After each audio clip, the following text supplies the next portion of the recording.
Hello learners, welcome back. So we left hair.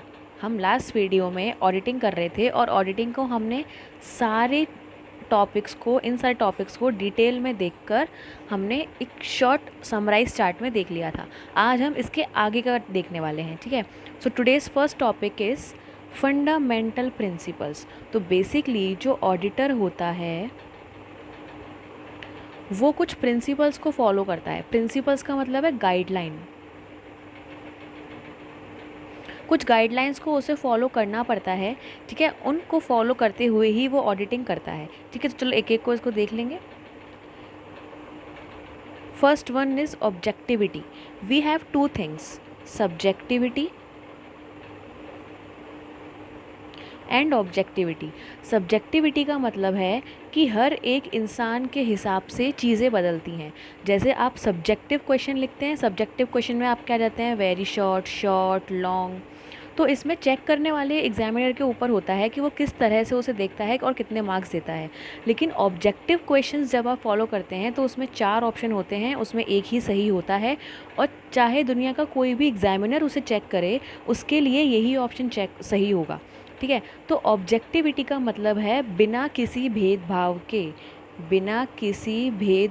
के या unbiased होकर काम करना, ठीक है। तो हर ऑडिटर को अनबायस्ड होकर काम करना चाहिए। ऐसा नहीं कि वो पहले से ही अपनी कोई धारणा बना ले कि ये कंपनी तो फ्रॉड है, इस कंपनी तो फ्रॉड कर रखे होंगे, ठीक है, तो मैं तो इसको अच्छी रिपोर्ट दूंगा ही नहीं, ठीक है। तो ऐसा नहीं होता।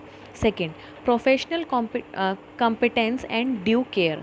मतलब उसे अपने प्रोफेशनल और पर्सनल लाइफ को अलग रखना है। बेसिकली प्रोफेशनल कॉम्पिटेंस का मतलब है कुछ रूल्स होते हैं, कुछ रेगुलेशंस होते हैं, ठीक है, कुछ उसके ड्यूटीज़ होती हैं, कुछ उसके राइट्स होते हैं, ठीक है। उसे हर चीज़ को फॉलो करना है। मतलब प्रोफेशनली उसकी जो भी रिस्पॉन्सिबिलिटीज़ बन रही हैं, he has to follow that, ठीक है। नेक्स्ट, कन्फिडेंशियलिटी। कन्फिडेंशियल का मतलब है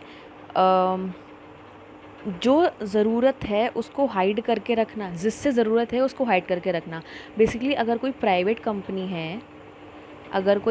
कंपनी है तो वो अपनी रिपोर्ट, अगर उसने कोई फ्रॉड कर रखे हैं या कोई गबन कर रखा है या कुछ मिसप्रेजेंटेशन कर रखी है, ठीक है, मिथ्या वर्णन कर रखा है, तो उसका ये रिस्पॉन्सिबिलिटी है कि वो उसको रिपोर्ट ही वैसी दे दे, ठीक है। ऐसा नहीं कि वो दूसरी कंपनीज़ में जाकर उसके बारे में बताए, क्योंकि एक टाइम पर ऑडिटर एक ज़्यादा कंपनी की ऑडिटिंग करते हैं, ठीक है। तो उसका ये गलत बात होगी कि वो एक कंपनी के सीक्रेट्स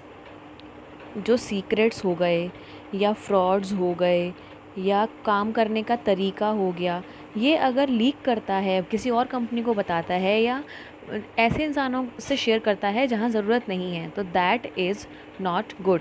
तो उसको कॉन्फिडेंशियलिटी रखनी है, ठीक है। Next, professional behaviour. As I said, professional and personal life को अलग रखना है। Next, technical standards. Technical standards का यहाँ पे मतलब, टेक्निक का मतलब ये नहीं है कि मशीन्स लगानी है। टेक्निकल स्टैंडर्ड्स का मतलब है कि जो भी स्टैंडर्ड्स फॉलो होने चाहिए एज़ पर द लॉ, वो उसे फॉलो करने हैं, ठीक है। इंटीग्रिटी। इंटीग्रिटी का मतलब है, इन सिंपल वर्ड्स, ऑनेस्टी, ठीक है। तो इंटीग्रिटी का मतलब है कि उसे ईमानदारी से काम करना है और बिना किसी ग्रीड के काम करना है, ठीक है। उसे अपने प्रिंसिपल्स फॉलो करने हैं। So these were the principles of auditing. Objectivity, unbiased रह के काम करना है। प्रोफेशनल कॉम्पिटेंस, जो प्रोफेशनली उसे करना चाहिए वही करना है। कॉन्फिडेंशियल रखनी है, जो पर्सनल इन्फॉर्मेशन या सीक्रेट्स हैं कंपनी के, वो। प्रोफेशनल बिहेवियर ही शो करना है। प्राइवेट लाइफ को प्रोफेशनल के बीच में नहीं आने देना है। सारे स्टैंडर्ड्स फॉलो करने हैं और इंटीग्रिटी रखनी है, वहाँ पर अपना पूरा डेडिकेशन रखना है ऑनेस्टी के साथ। तो these were the fundamental principles of auditing. I hope clear हो गए होंगे, ठीक है। Next we have the topic audit evidence, ठीक है। जैसा कि हमने देखा कि ऑडिटिंग जो है उसमें हम लोग क्या करते हैं, उसमें हम लोग वेरिफिकेशन करते हैं, वाउचर्स देखते हैं, ठीक है। मतलब बेसिकली हम ये चेक करते हैं कि जो भी प्रॉफिट एंड लॉस का प्रॉफिट या फिर लॉस दिखाया हुआ है, प्लस बैलेंस शीट में जो असेट्स दिखाई हुई हैं या लायबिलिटीज़ दिखाई हुई हैं, वो सच्ची में है भी या नहीं है। ठीक है, इन रियलिटी वो एग्जिस्ट करती भी हैं या नहीं करती। ठीक है, तो उसके लिए जिन डॉक्यूमेंट्स की, जिन रिकॉर्ड्स की, जिन मतलब बेसिकली जिन सबूतों और गवाहों की ज़रूरत पड़ती है, उसको हम एविडेंस, ऑडिट एविडेंस कहते हैं। ठीक है, तो what are audit evidence? Information containing in accounting records. Accounting के रिकॉर्ड्स में जो भी इंफॉर्मेशन कंटेन लिखी गई है, और other information that authenticates the accounting records and also supports the auditors rational behind the true and fair presentation of financial statement. मतलब financial statement जो है वो फेयर हैं, मतलब सही हैं, प्लस ट्रू हैं। ठीक है, और रियल पिक्चर शो कर रहे हैं कंपनी के स्टेटमेंट जो है वो रियल पिक्चर शो कर रहे हैं। उनको सपोर्ट करने के लिए जो भी रिकॉर्ड्स होते हैं, जो भी डॉक्यूमेंट्स होते हैं, वो ऑडिट एविडेंस कहलाते हैं। ठीक है, देखो ऑडिट एविडेंस बेसिकली एप्रोप्रिएट होने चाहिए और सफिशिएंट होने चाहिए। मतलब सफिशिएंट का मतलब है कंप्लीट, तो इनकम्प्लीट नहीं होने चाहिए। और एप्रोप्रिएट का मतलब है ऑथेंटिसिटी के साथ होना चाहिए। जैसे हम जाते हैं ना एक दुकान पे और वो एक छोटा सा पर्चा लेता है, उसमें लिख देता है और हम उसे बाय करके आ जाते हैं। ठीक है, ये कोई ऑथेंटिक नहीं होता, ये कोई ऑथेंटिक एविडेंस नहीं होता। ऑथेंटिक एविडेंस आपका होता है जीएसटी वाला बिल। तो बेसिकली जो ऑडिट एविडेंस है वो एप्रोप्रिएट होने चाहिए, मतलब इनफ होने चाहिए, सफिशिएंट होने चाहिए, कंप्लीट होने चाहिए। ठीक है, ये करते क्या हैं? ये रिटन रिप्रेजेंटेशन करते हैं हर ट्रांजैक्शन का। ये हर एक स्पेसिफिक आइटम के लिए अलग अलग होते हैं।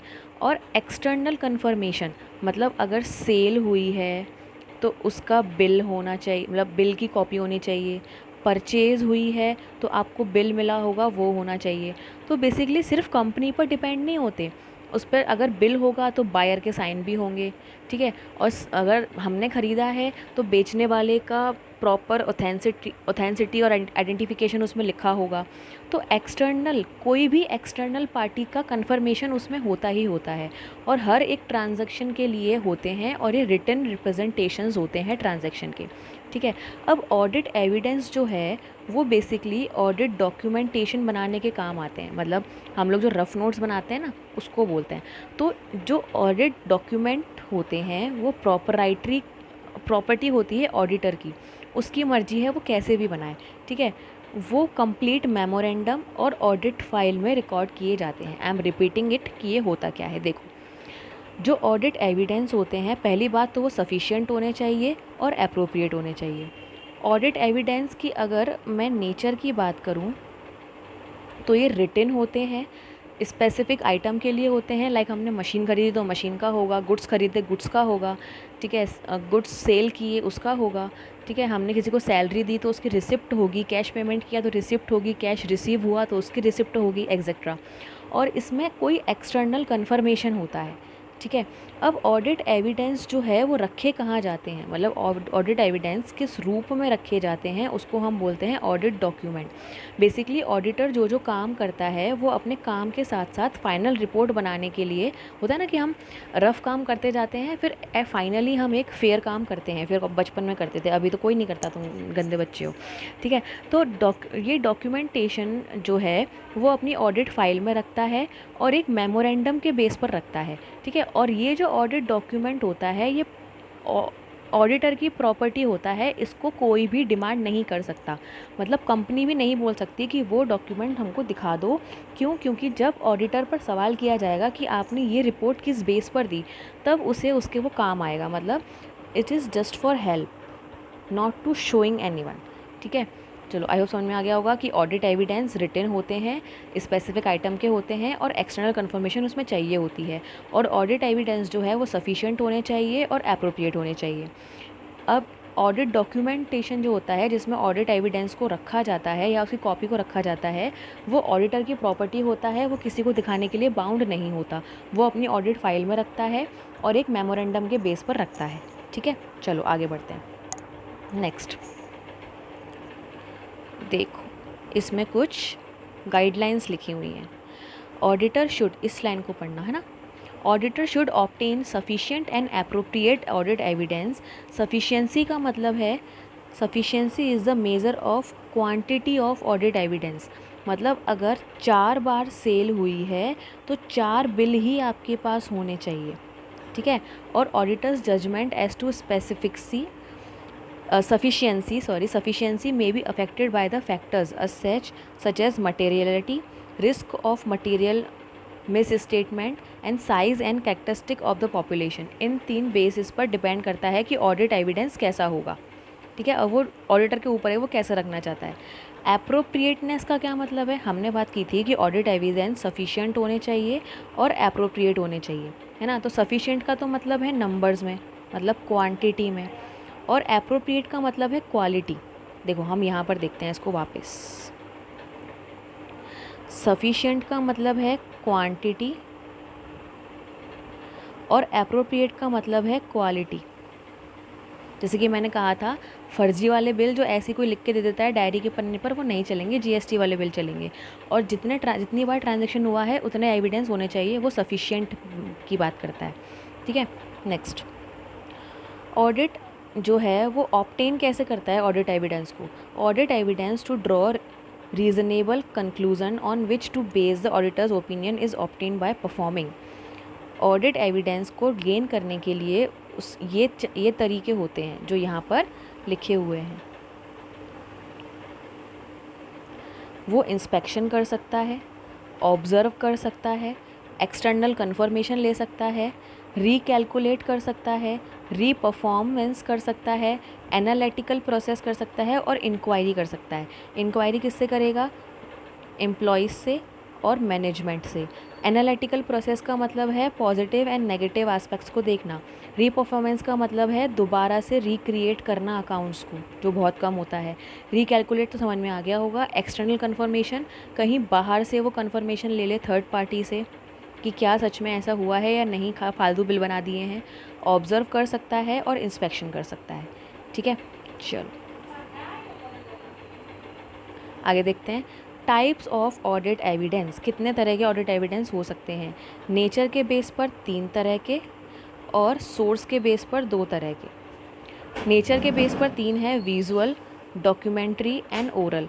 ओरल तब होगा जब वो इंक्वायरी करेगा, विजुअल तब होगा जब वो ऑब्ज़र्व करेगा या फिर इंस्पेक्शन करेगा, डॉक्यूमेंट्री तब होगा जब या तो वो थर्ड पार्टी से लेगा या फिर रिक्रिएट करेगा, ठीक है। और सोर्स के बेस पर we have 2 types of evidence, internal and external. जब विद इन द कंपनी के अंदर से ही वो एविडेंस कलेक्ट करता है उसको इंटरनल बोलते हैं, और जब किसी थर्ड पार्टी से कर रहा है कंफर्मेशन करने के लिए, दैट इज़ एक्सटर्नल, ठीक है। तो व्हाट आर ऑडिट एविडेंस, ये वो डॉक्यूमेंट सपोर्ट करने के लिए रिकॉर्ड्स होते हैं, ठीक है। वो सफिशिएंट और अप्रोप्रिएट होने चाहिए, और इसको ऑडिट डॉक्यूमेंटेशन बनाया जाता है इसके बेस पर, जो कि प्रॉपर्टी होता है ऑडिटर की। ये रिटन होते हैं, स्पेसिफिक आइटम्स होते हैं, स्पेसिफिक आइटम के होते हैं, और एक्सटर्नल कन्फर्मेशन उसमें होती ही होती है।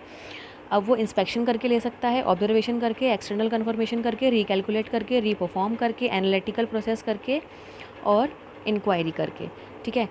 अब टाइप की बात करें तो नेचर के हिसाब से विजुअल, डॉक्यूमेंट्री, ओरल, और सोर्स के हिसाब से इंटरनल और एक्सटर्नल। आई होप समझ में आ गया होगा, ठीक है। चलिए आगे देखते हैं। Audit plan, this we will do in the next video, ठीक है। तो today we did audit evidence and principles, we did principles and audit evidence. I hope clear हो गया होगा, ठीक है। कोई डाउट है तो you can ask me in comment box, and you should, I said you should join the Telegram channel for the further videos and PDF files or rest many things. Okay, so bye bye, take care, keep learning.